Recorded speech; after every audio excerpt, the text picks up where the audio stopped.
डेंग्यूची साथ वाढताना नाशिकमध्ये दिसत आहेत. डिसेंबर महिन्याच्या 2 आठवड्यात डेंग्यूचे तब्बल 150 नवे रुग्ण समोर आलेत. पाहूया सविस्तर वृत्त.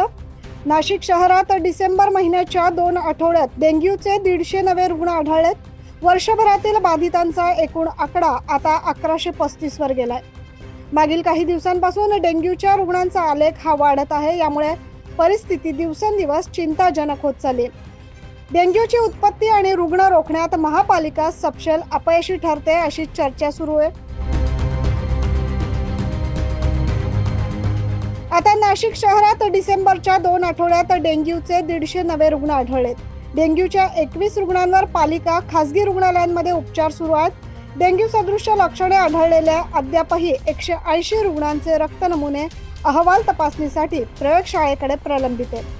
आतापर्यंत डेंग्यूचे 3 बळी गेलेत. डासांची उत्पत्ती स्थाने आढळल्या प्रकरणी शहरातील 4 बांधकाम व्यावसायिकांना दंडात्मक नोटीस बजावल्या. तरीही महापालिकेने या विरोधात आणखी उपाययोजना करण्याची गरज आहे. Bureau report 9 news Maharashtra.